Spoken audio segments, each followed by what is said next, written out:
네, 다음으로는요, 저희가 이제 매주 엔터에 대해서 다루고 있습니다. 언제까지 이렇게 매주 다룰지는 모르겠지만, 지금 일단은 좀 말씀드릴 것들이 있는 것 같아요. 맨 먼저는 일단, 공연 재개 가능성 지난주에 한번 체크했잖아요. 그거 한번 업데이트를 살짝 하자면, 맨날 보고 있습니다. 지금 코로나 상황이 어떤지에 대해 가지고서요.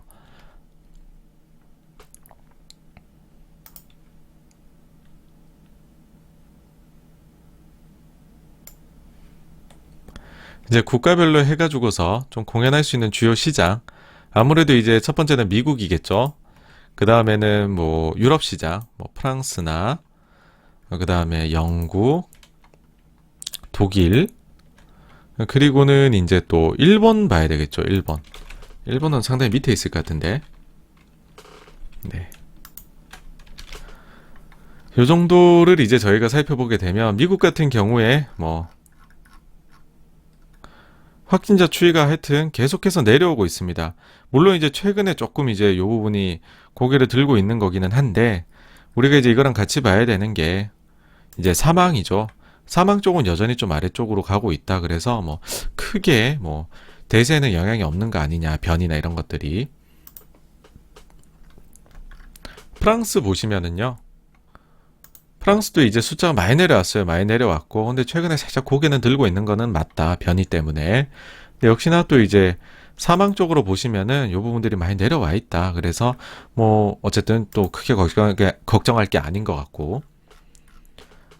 영국 같은 경우에는 뭐 대대적으로 지금 뭐 리오프닝을 계획을 하고 있고 한데 그 보시면은 뭐 사실 확진자는 좀 급증을 하고 있어요. 급증을 하고 있는데 지난주 다뤄드렸듯이 이 부분들은 지금 영국에서 예상했었던 재개방을 했을 때 시나리오 중에서 가장 이제 그 긍정적인 케이스에 그거를 따라가고 있는 상황입니다. 그래서 뭐 그렇게 계획을 세워놨었던 거면 그 범위 아니라면 크게 걱정할 게 아닌가. 특히나 이제 사망 쪽에서는 별로 이슈가 없다. 이제 독일도 보시면은 많이 내려왔죠, 진짜. 독일 드라마틱하게 내려와 있고. 그 다음에 뭐, 그러니까 더불어서 사망 쪽도 드라마틱하게 내려와 있다. 일본 같은 경우에는 뭐, 일본은 사실 뭐, 많은 분들이 이제 자료에 대해서 조금 뭐, 약간의 불신도 있으신 것 같고, 뭐, 그렇기는 한데, 어쨌든 일본도 글로벌하고 비슷한 흐름 보이고 있다. 그리고 이제 사망 측면에서도 뭐 이 정도면은 별로 이슈가 될 건 아닌 것 같다. 그래서 사실 이제 최근에 코로나 뭐 확진자나 아니면은 사망자 이런 거 봐서는 충분히 이제 미국 보니까는 지금 모든 것들이 재개가 되고 있잖아요, 여러분. 미국 저희 뭐 지금 메이저리그에 진출해 있는 선수들의 중계를 봐도 그렇고 그 다음에 유럽에 유로 그 이제 축구 행사하는 거 봐도 그렇고 관중들이 막 마스크 안 하고 환호하고 있잖아요. 근데 지금 뭐 미국은 브로드웨이 쇼도 지금 노 마스크로 해가지고서 귀환을 했다고 합니다. 너무 부러워요. 저희도 빨리 이렇게 됐으면, 아니, 전 세계가 이렇게 됐으면 하는데, 사실 이제 조금 늦게 가고 있는 곳이 일본이죠. 아니, 올림픽도 있는데, 이렇게까지 민기적 될 줄이야. 그래서 이제 일본 볼 때는 백신 접종률이 얼마나 올라가고 있느냐, 결국에는 이거를 볼 수밖에 없는데요. 일본 쪽 이제 데이터를 추가를 해가지고 이렇게 보시면은 일본도 좀 나름대로는 가파르게 올라오고 있습니다. 그래서 20%를 넘어섰고요.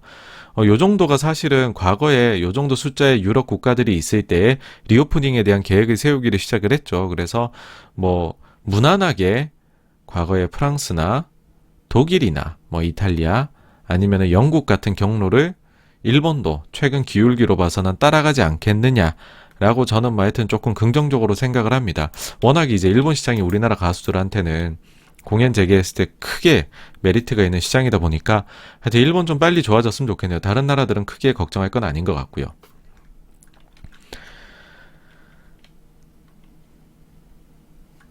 네, 다음으로는 지금 지분 매각이 있었죠. JYP 이제 박진영 PD의 지분 매각이 있었는데 여기에 대해 가지고서 어떻게 봐야 되는지 많은 분들이 좀 궁금해 하시는 것 같아요.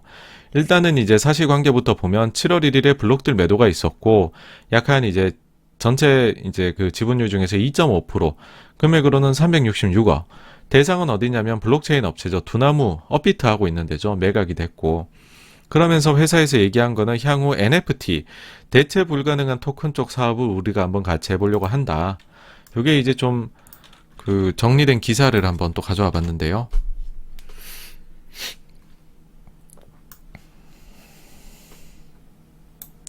보시면 이제 박진영 JYP 주식 366억 블록딜 갑자기 두나무의 판가닥은 돼 있습니다. 자, 두나무와 K-팝 NFT 플랫폼 사업에 진출한다. 두 회사는 최근 NFT 연계, 디지털 굿즈, 제작, 유통, 거래 등 부가 서비스를 개발, 제공, 운영하는 플랫폼 사업과 관련 전략적 업무 제휴를 체결했다. NFT는 토큰화한 디지털 자산이다. 유무형 자산의 토큰화가 가능하며 상호 대체 불가능하기 때문에 디지털 영역에서 진위나 소유권을 증명하는 데 활용이 된다. 국내 대형 기획사가 K-팝 NFT 플랫폼 사업에 공식 진출하는 것은 처음이다. 라고 했습니다. 네. 그래가지고서 이제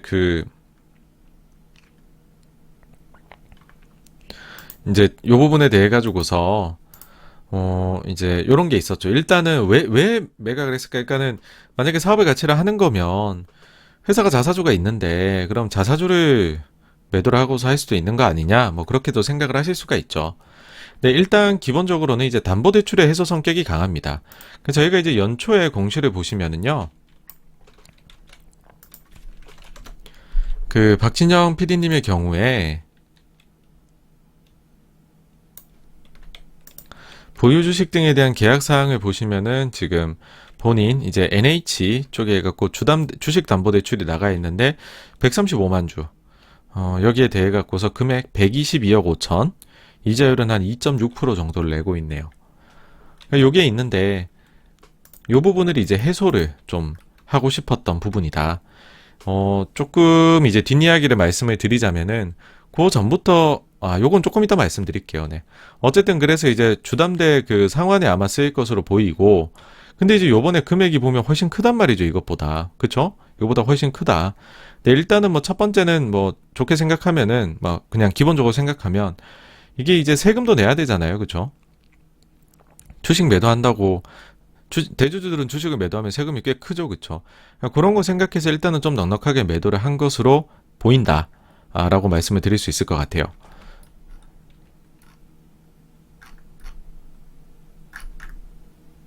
그리고는 제가 이거 넣어놨나?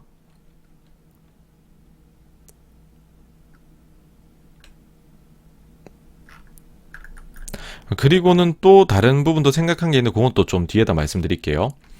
다음으로 이제 담보대출이 그러면 어떤 식으로 지금 있어 왔느냐라고 하면 2015년도부터 있어 왔었습니다.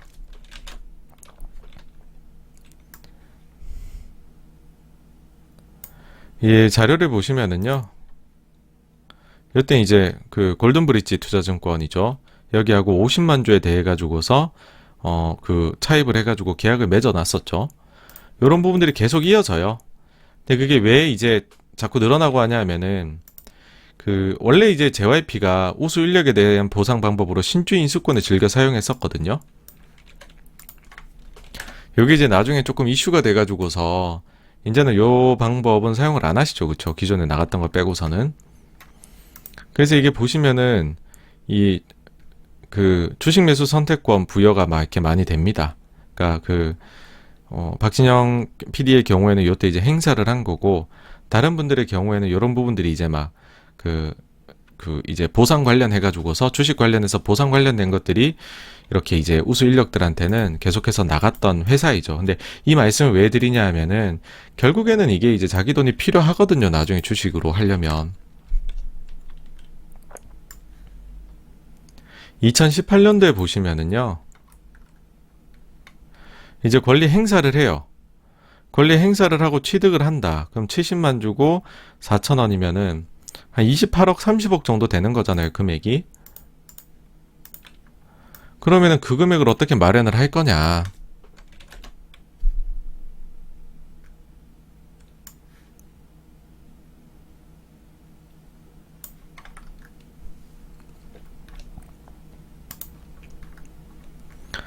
이때 당시 보시면 이제 추가로 그 계약 체결을 하죠.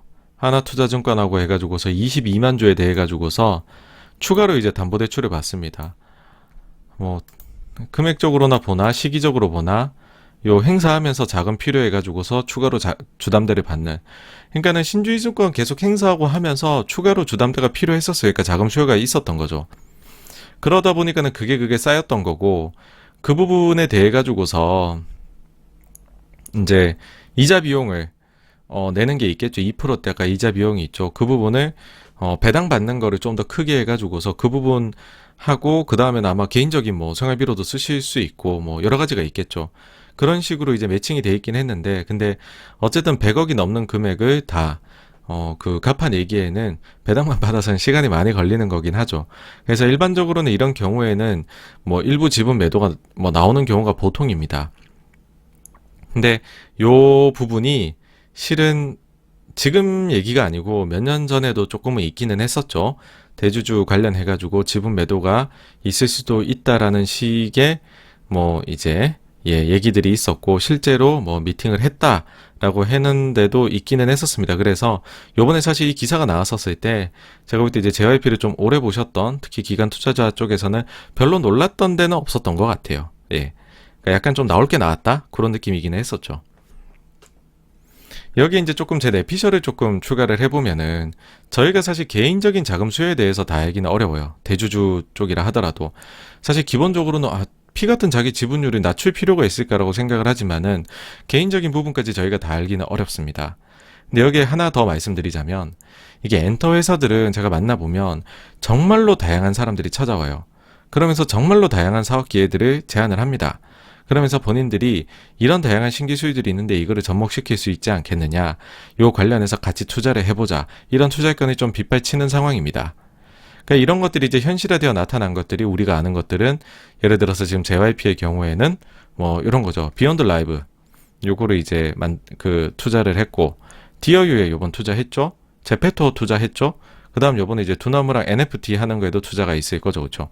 이런 방식으로 다양하게 투자를 하는데, 이런 건들에 대해 가지고서 뭐 회사가 하기는 좀 그렇고, 그러니까 애매하고, 개인은 관심이 있고 해가지고서 개인적으로 투자를 하시는 건들도 아마 존재를 할 것 같아요. 그렇죠? 당연히 아마 그런 건들에 대한 투자일 수도 있을 것 같다라는 거고, 뭐 한번 지켜보시죠. 나중에 보면은 박진현 PD가 다른 곳에 지분을 조금 소수 지분을 취득하는 그런 회사들이 나올 수도 있지 않을까 라는 게 그냥 내피셜인데, 사실 이거는 증명된 건 아무것도 없습니다. 그 다음에는 약간은 조금 과도하게 조금 뭐랄까 행복회로 그런 게 나오는 것도 있는데, 뭐냐 하면 이제 두나무에 대해 갖고 우리가 한번 알아보자는 거죠.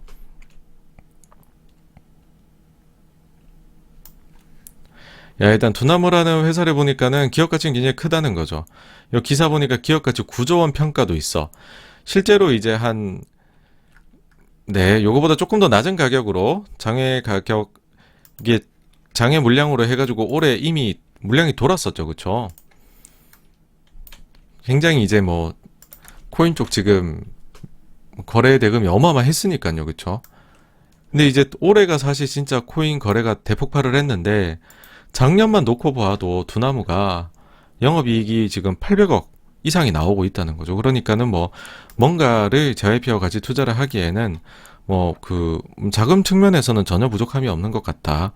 두나무 어떤 분들이 이름 처음 들어보신 분도 있을 건데, 업비트 가지고 있고 코인 관심 있는 분들이라면 솔직히 이건 모를 수가 없는 회사이고 사이즈가 된다는 건 아시겠죠. 근데 이제 두나무에 대해 가지고서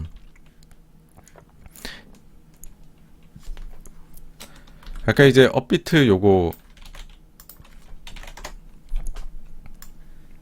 얘기를 드리면서 이제 감사 보고서를 보여드렸는데, 요거 이제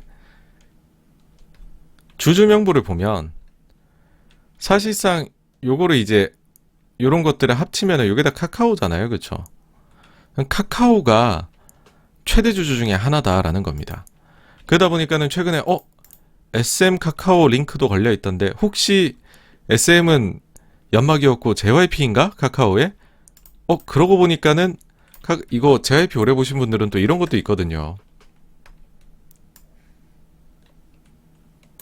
2013년인데 JYP 엔터 신규 이제 신고예요. 이때 당시에 이제 로엔 엔터테인먼트가 신고를 합니다. 그 이게 이제 매각이 되면서 카카오 M이 되죠.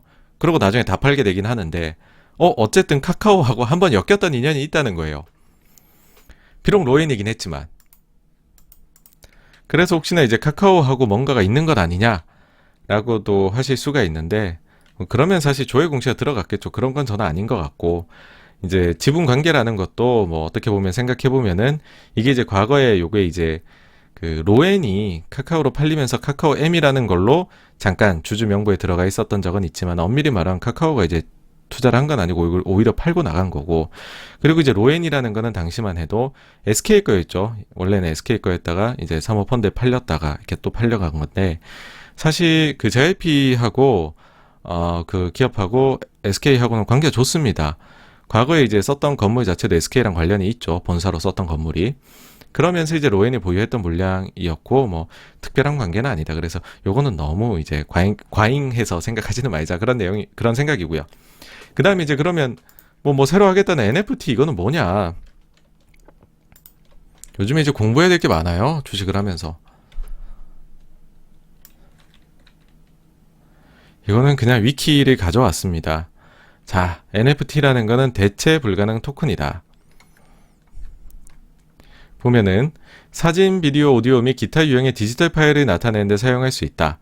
사본은 인정되지 않고, 그러니까는 사본은 누구나 얻을 수가 있긴 하지만은 블록체인에서 추적이 되어 소유자에게 저작권과 소유권을 증명을 해야 한다. 뭐 이런 식으로 적혀 있습니다. 그래서 기술에 대해서요.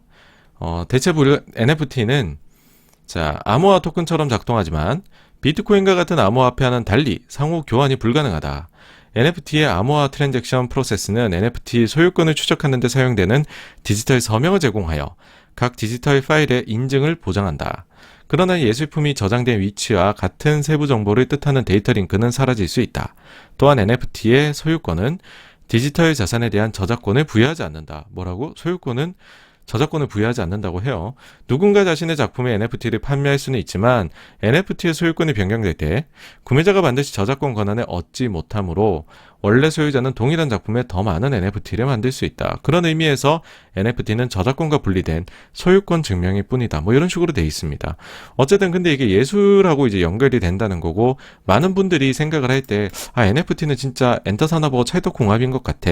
그런 얘기들을 해 오셨어요. 근데 사실은 지금까지 이걸로 구체화된 건 없었죠. 근데 제도권에선 지금 JYP, 그 다음에 업비트, 어떻게 보면은 각각의 업계에서 상당히 상위사가 이걸 한번 제대로 해보자고 일단 나선 거니까는 뭔가 생각이 있겠죠. 그쵸? 그래서 구체화 시간은 좀 걸릴 것 같아요. 근데 구체화가 어떻게 될지는 한번 관심 있게 봐야 된다라는 거고, 그냥 제 개인적인 내피셜로는요. 그러니까 저작권에 대한 인식이 낮은 지역들이 있어요.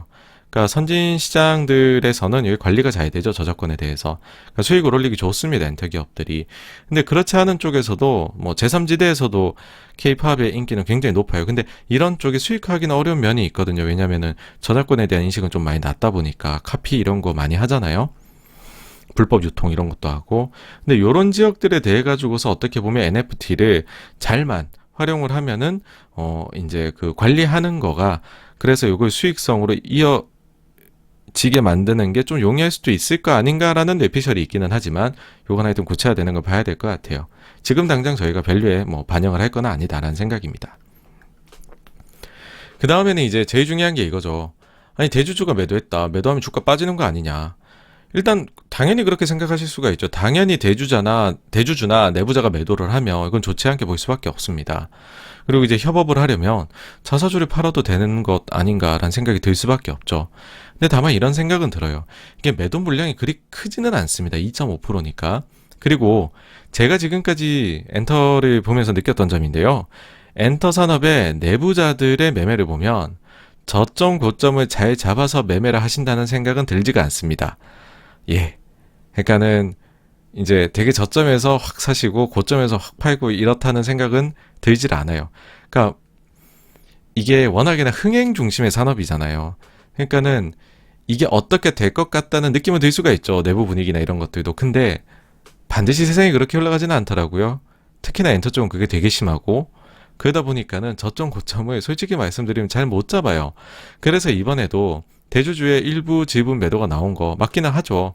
그러면은 이게 뭐 JYP가 실적이 꼭지라서 그러나, 근데 그런 부분에 대해 가지고서 우리가 섣불리 지금 뭐 과거의 그런 사례들을 봐서는 내부자들의 매매 사례를 봐서는 섣불리 이제 그렇게 이제 판단 내리기에는 좀 무리가 있다. 그래서 이거는 조금 어떻게 보면은 뭐 요런 쪽에 대해 가지고 너무 고민하시고 시간을 쏟으시기보다는 오히려 이 업체 펀더멘탈 분석에 집중을 하시는 것이 훨씬 도움이 되실 것 같다라는 것이 제가 생각한 결론입니다. 네. 펀더멘탈 한번 보시죠. 네.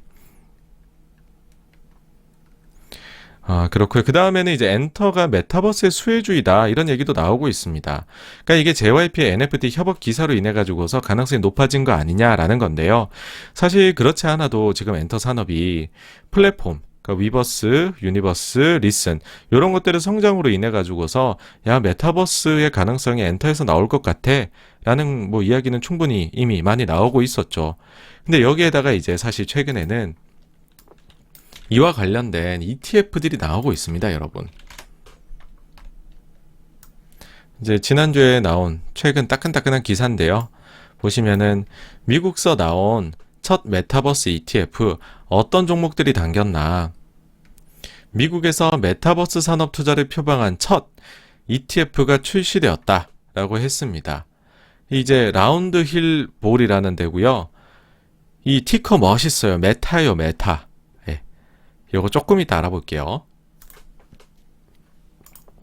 해외 디지소냐?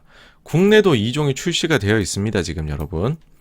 일단 하나는 KB자산에서 나온 거고요. 참고로 말씀드리면 절대로 이거는 펀드나 뭐에 대한 저 이제 뭐랄까요 추천이 되는 거 저 아무것도 아닙니다. 그냥 메타버스 얘기가 나온길래 찾아본 거예요. 그 이제 여기 보시면은 이름이 글로벌 메타버스 경제. 저 순자산은 아직 100억이 안 되네요. 근데 나온 지가 아마 얼마 안 됐을 거예요. 3개월 수익률이 없는 거. 6월 14일 날 나왔습니다. 얼마 안 됐죠. 그쵸? 근데 저는 이제 그래서 그러면 어떤 주식을 사셨을까? 자산 구성 내용이 궁금했는데 아직 이제 그 런칭된 지 너무 얼마 안 돼 가지고서 구체적인 건 안 나오더라고요. 아마 이제 다니시는 분들은 아시겠죠. 내부적으로. 근데 이제 국가 구성은 또 나와요. 근데 안타깝게도 미국 비중이 많이 높아요. 우리나라 비중 좀 높여주시지. 안타깝더라고요. 한국 비중은 13%, 미국이 76.9%입니다. 그 다음으로요. 삼성에서도 낸 게 있어요. 참고로 이제 KB건 저 보시면 아시겠지만 저는 ETF 아닙니다. 그냥 펀드 가입하시는 거예요, 여러분.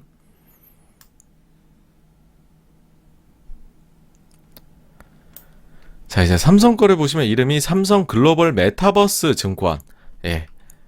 요거는 지금 순자산 100억이라고 나와 있고, 런칭한 시기가, 요것도 최근이에요. 6월 28일이었던 것 같은데.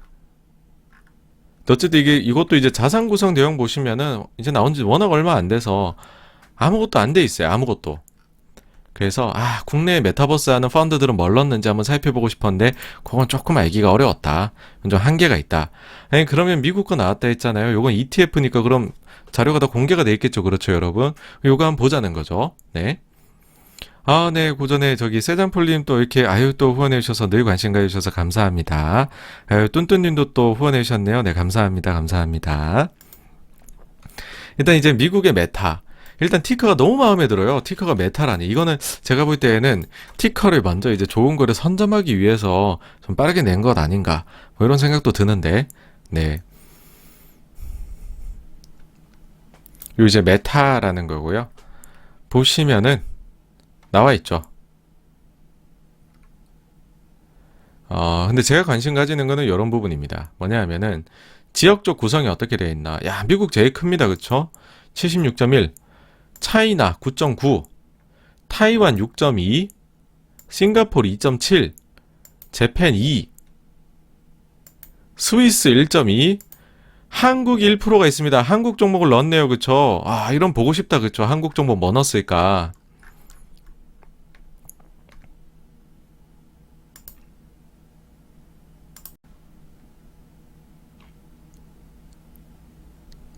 삼성전자를 넣었네요.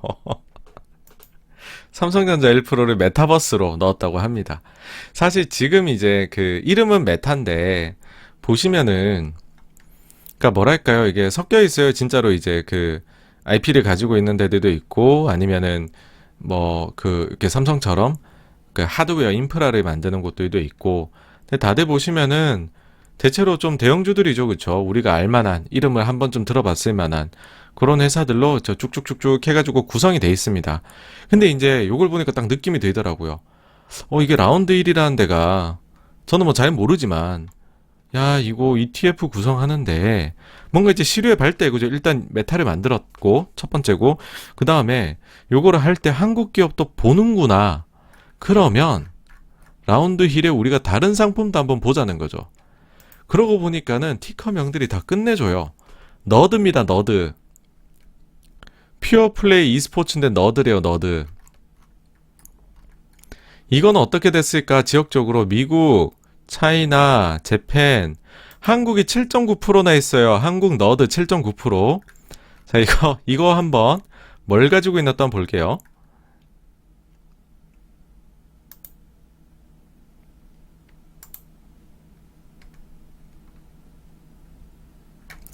NC소프트, 아프리카TV, 컴투스. 비중이 작지도 않은 아프리카TV 무려 4% 갖고 있고요. 그러니까 펀드의 비중, 펀드 내 비중이요. NC 2%, 컴투스 2% 가지고 있습니다. 제가 이걸 보니까 좀 희망이 생기더라고요.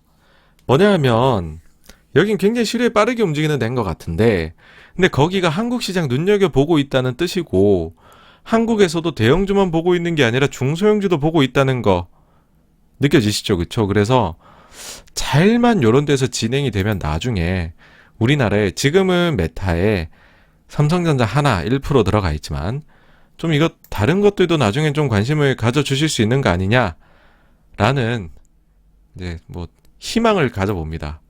그래 주셨으면 좋겠네요. 예. 스트리밍 ETF도 있어요. 일단 다 저기 티커명이 참 좋아요. 스트리밍은 보시면은 여기도 한국이 있어요. 4.3% 들어가 있죠. 그쵸? 야, 한국의 스트리밍 뭘 넣었을까? 해가지고 보시면은 아프리카 TV 참 좋아하시네요. 아프리카 TV 하나 넣어놨네요. 그죠? 스트리밍이죠. 아프리카 TV. 예. 그래서 정말 열심히 하신다. 나도 더 열심히 살아야겠다. 이런 해외에 계신 분들도 우리나라 중소형주까지 다 보는데, 제가 뭐라고 지금 뭐 저도 열심히 국내외 주식 다 열심히 봐야겠다는 거를 좀 반성하게 되더라고요. 여기까지 오니까. 어쨌든 여기는 좀 국내 주식도 열심히 보는 곳이다. 그러면 다른 곳으로도 좀 눈을 돌릴 수 있지 않겠느냐라는, 그냥 86번가 혼자만의 행복회로 돌려보겠습니다. 여기 구성 종목 내역이 좀 의미 있게 바뀌면 그것도 한번 나중에 업데이트를 드릴게요, 여러분. 어쨌든 이제 라운드 1에 저는 계속 관심 가질 생각이고요. 그 다음 마지막으로는 이제 메타버스 뭐 ETF 요거 관련해가지고서 한국에 요런 기사도 나왔는데 하나 보시죠. 요게 마지막입니다.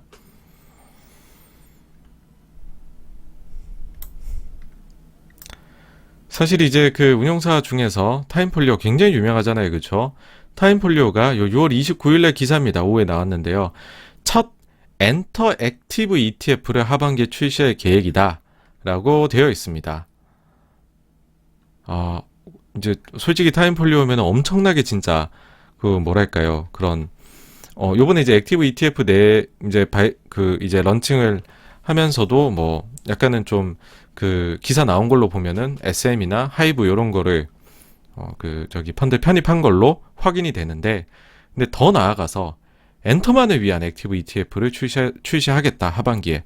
뭐 구체적으로 뭐 시기가 정해져 있거나 뭐 아직까지 어떤 포트를 구성하겠다 이런 게 나와 있는 건 아니지만, 요런 기사도 있다는 점 한번 또 눈여겨봐 주시면 좋을 것 같습니다. 네, 그래서 요 정도까지가 일단은 메타버스 좀 관련된 엔터의 내용이고요. 네. 그 다음 요것도 재밌는 게 있었습니다. 지난주에 뭐냐면 SM 콩그레스 2021이라는 게 있었어요. 사실 이게 2020년도에 뭐 요거랑 비슷한 행사가 있었는데, 그때 당시에 별로 기대할 게 별로 이제 내용이 좀 없었다라고 투자자들이 갔다 오신 분들이 판단을 하셨어요. 그래가지고서 요번에도 뭐 크게 별게 있을까 라고 했는데, 이게 웬걸 요번에 너무나도 풍성한 내용으로 여러분 구성이 되어 있었습니다. 자, 그러면은 요거 조금 내용이 분산되는데 한번 다 모아갖고 정리를 드릴게요. 자, 첫 번째 SMCU는 생각보다 더 큰 판이다. 뭐냐면 영화 이야기까지 있다라는 거고, 그 다음에 이게 어떻게 서로 연계되느냐 보면 에스파 블랙맘바 처음 냈을 때 2020년 11월이거든요. 이때 이제 가세 광야가 나와요. 그러고 나서는 NCT U의 그 노래가 나왔을 때 광야가 나왔고 코스모가 나왔죠. 그 다음에 에스파의 넥스트 레벨이 나왔을 때 광야, 그러니까 광야하고 코스모란 단어가 나옵니다. 서로 NCT하고 왔다 갔다 하는 게 느껴지시나요? 그리고 요거까지 넣는 건 좀 오반가 싶기는 하지만은 NCT U가 10월에 냈었던 메이크 업 위시에서 보면은 다른 차원, 다른 레벨 이거를 이제 그 넥스트 레벨하고 연결시키는 분들도 계세요.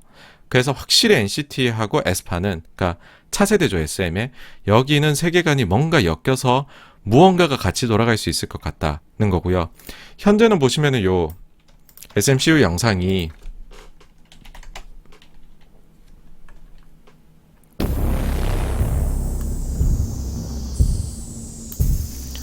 요거죠. 이제 그 블랙맘바 에피소드 1 SMCU가 지금 한 10분짜리가 올라와 있습니다.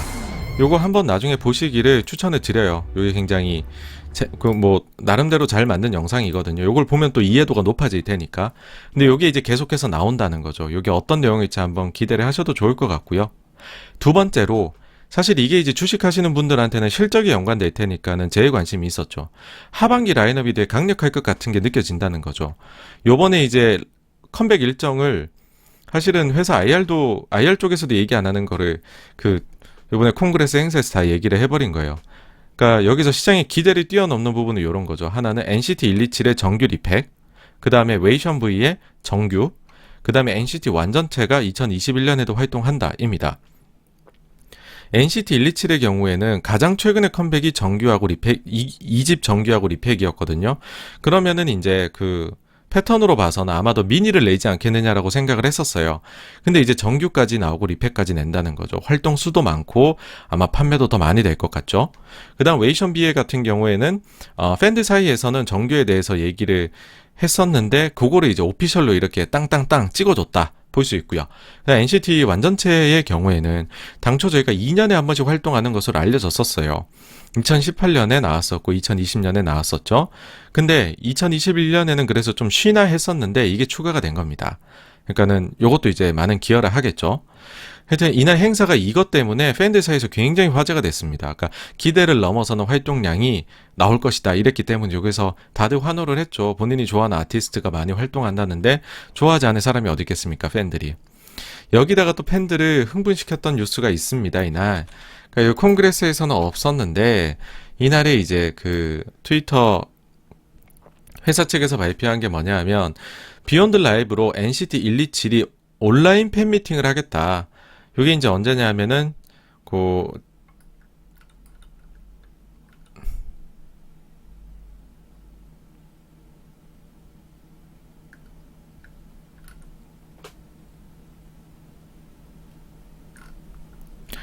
이제 어쨌든 좀 7월에 지금 판매를 한다는 거고요. 요 가격이 보시면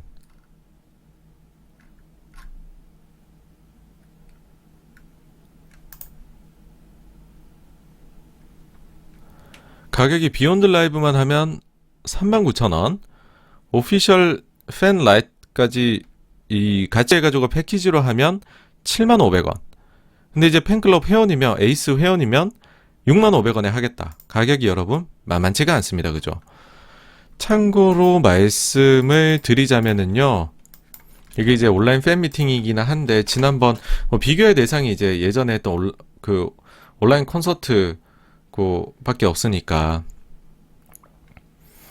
지난번에 이제 2020년 5월입니다. 이때 비욘드 라이브 이제 원택트 콘서트를 NCT 127이 해가지고서는 당시에 104,000명이 시청한 걸로 나왔고 매출액은 40억이라는 기사가 나왔었습니다. 근데 그 뒤에 팬덤 증가도 있었고 하니까는 충분히 좀 기대해 볼 만한 부분이 아닌가라는 생각이 드네요. 자, 그러면은 다시 이제 요 기대를 넘어서는 활동이 어느 정도 영향을 줄 수 있는 거냐라는 건데요. 지금 보시면은 NCT 127이 지난번에 정규 판매가 현재까지 99만 장 판매됐고요. 리패키지 앨범은 현재까지 68만 장 판매가 됐어요.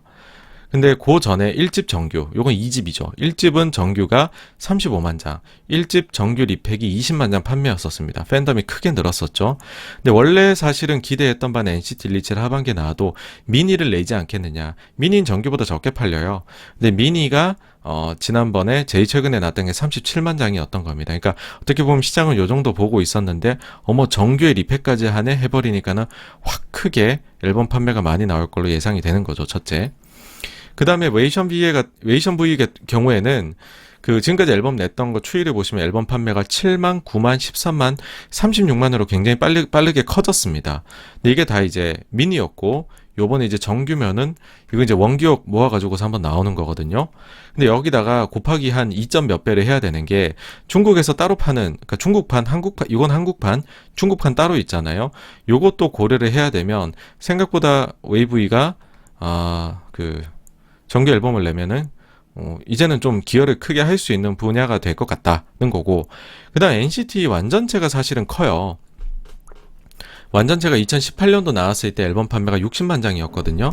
근데 무려요 여러분 2년이 지나서 2020년도에 NCT 완전체가 나왔을 때 지금까지 이게 팔린 게 291만 장입니다. 291만 장. 근데 이게 원래는 경연제로 활동하지 않겠느냐라고 했는데 NCT 2021도 나온다고 하니까 네, 또 요거 기대해 볼만 하겠죠. 그쵸? 그래서 하반기 라인업 굉장히 강한 것 같다는 거고 그 다음에 자회사 라인업들을 공개를 했죠. 이것저것 자회사에 대한 소개들을 많이 했습니다. 뒤에 어떤 것들 하는지 그런 생각이 들어요. 사실 지금까지 SM이라고 생각하면 항상 이제 자회사들은 미운 오리들이라고 많이 여겼죠. 근데 지금 가령 이제 키스트 대작들 이런 것만 보면은 사실은 그건 수익 기여를 크게 할 수 있는 부분이거든요. 그래서 혹시나 우리가 너무 미워했는데 하반기에는 자회사들이 미운 오리들이 아주 이제 백조로 거듭날 수도 있지 않을까라는 생각이 들었다. 요 정도가 이제 뭐랄까요? SM 컨그레스 2021 보고서 이제 정리를 한 내용이에요. 그래서 생각보다는 하여튼 풍성한 내용들로 구성이 되어 있었다라는 걸 말씀드리고 싶습니다.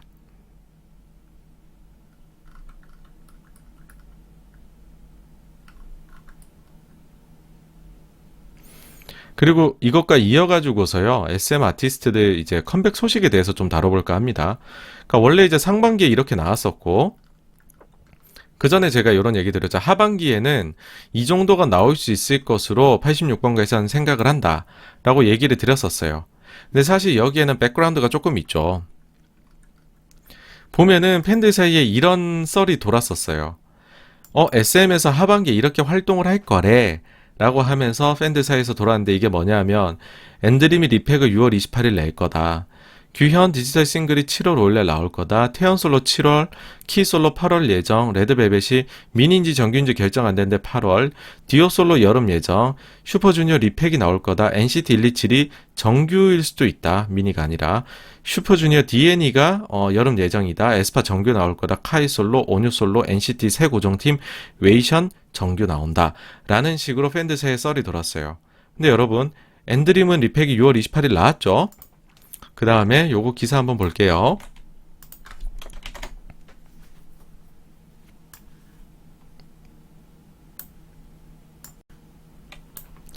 규현 5일 여름 싱글 투게더 발표. 귀신까지 마쳤습니다.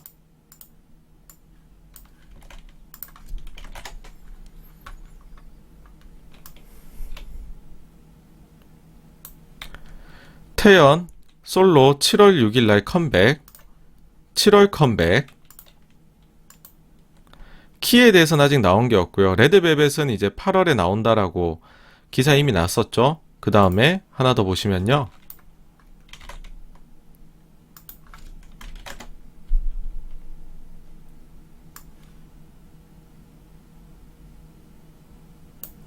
엑소 디오 7월 26일 첫 솔로 앨범 공간 발표. 디오 솔로 여름 예정. 요것도 맞췄어요. 그쵸?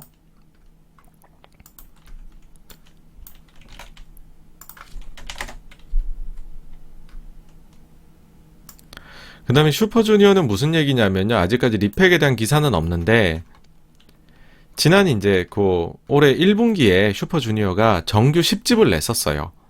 정규 10집을 냈었고 여기에 대한 리팩은 아직 안 나왔었거든요. 근데 그게 이제 하반기에 있지 않겠느냐라는 거죠.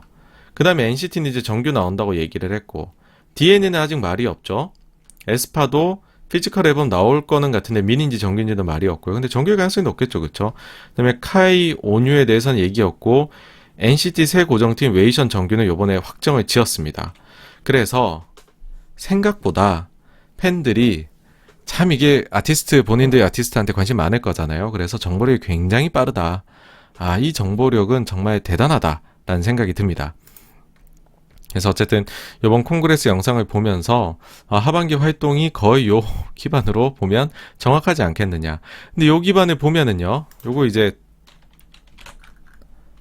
제가 예상했던 거랑 보시면은 레드벨벳, 자, 에스파, 그 다음에 웨이션 V, NCT 127, 슈퍼주니어 DNE, 규현, 려욱 씨는 없네요. 디오, 자, 시우민, 요즘에 이제 그 뮤지컬 하시더라고요. 그 다음에 카이는 있고, 세훈 씨는 없고, NCT 신규 유닛, 최강창민도 여긴 없네요. 그 다음에 온유, 키. 그래서 거의 대부분은 비슷하게 돌아갈 것 같다라는 겁니다. 네, 그래서 여기서 조금 감을 잡으시라고 말씀드리자면요. 다른 거는 좀, 다른 분들의 그거는 퍼포먼스는 아실 테니까. 키 같은 경우에 솔로를 이제 군대 전에 낸 적이 있습니다. 요때 앨범 6만 장 팔렸고요. 그 다음에 이제 슈퍼주니어 같은 경우에는 요번에 정규 10집이 48만 장 팔렸습니다. 그 다음에 슈퍼주니어 DNE, 동해 은혁이죠. 슈퍼주니어 DNE 같은 경우에는요, 지난번 앨범이 24만 장 팔렸습니다. 그 다음에 카이 같은 경우에 솔로 지난번에 36만 장 팔렸었고요. 온유의 경우에 지난번 솔로 앨범이 7만 장 팔렸었습니다. 그래서 주요하게 보셔야 되는 부분은 이제 그 슈퍼주니어 리팩 나오면은 뭐 좀 잘 나올 수 있다. 그 다음 슈퍼주니어 DNE도 생각보다 판다. 카이 솔로 당연히 엑소니까 꽤 잘 판다는 겁니다. 그래서 이런 부분들도 뭐 다 나오게 되면 뭐 꽤나 기여를 할 수 있지 않겠냐라고 생각을 하고요. 그 다음에는 지금 이제 그 NCT 드림이 이번 주에 이제 앨범이 나와가지고서 지금 판매를 하고 있죠. 현재는 지금 뭐 한터만 체크 가능하고 다음 달 이제 가온 나오면 조금 더 알 수 있긴 할 텐데 어쨌든 토요일까지 한터만 봤었을 때는 약 한 64만 장이 판매가 된 것 같아요. 그리고 이제 그 헬로 퓨처 관련해서 키트, 그러니까 요즘에 뭐 앨범 내고 키트도 내니까 요거 저는 이제 사실 그 앨범 판매량 그러면은 그 앨범 나온 거하고 키트까지 합쳐가지고서 판매량이라고 말씀을 드리거든요. 요거 같은 경우에 지금 K타운에서 예약을 받고 있죠. 다음 주에 이제 발매가 되는데 요게 또 이제 들어가서 보시면은 지금 현재 10만 장 넘었네요. 그쵸? 10만 장. NCT 이제 헬로 퓨처 키트 앨범. 요게 10만 장이 팔렸다는 거. 그래서 이제 요거를 저희가 고려를 해보면은 지금까지 이제 한타에서 64였고 그 다음 K타운 예약이 키트가 10만이면 뭐 요 정도면은 다 합치면은 가온에서 총판으로 해가지고서는 100만 장 정도 팔 수 있지 않겠느냐. 그러면은 지금 정규가 맛이 200만이니까 보통 이제 리팩은 저희가 절반 정도 계산하니까 그러니까는 뭐 그런 정도 범위 내에서 판매가 이루어지는 것 같다라고 보면 될 것 같고요. 그 다음에 좀 특이한 거는 이제 그 이달 말에 디오 솔로 앨범 나온다고 했잖아요. 그것도 지금 예약 판매 들어갔는데 보시면은 합쳐서 일단은 지금까지는 3만 장 정도 예약이 됐네요. 네. 그 정도입니다. 네. 요 정도로 해가지고서요, 지난주에 있었던 엔터에 관련된 요런저런 사안들을 한번 살펴봤고요. 다음으로 넘어가도록 하겠습니다.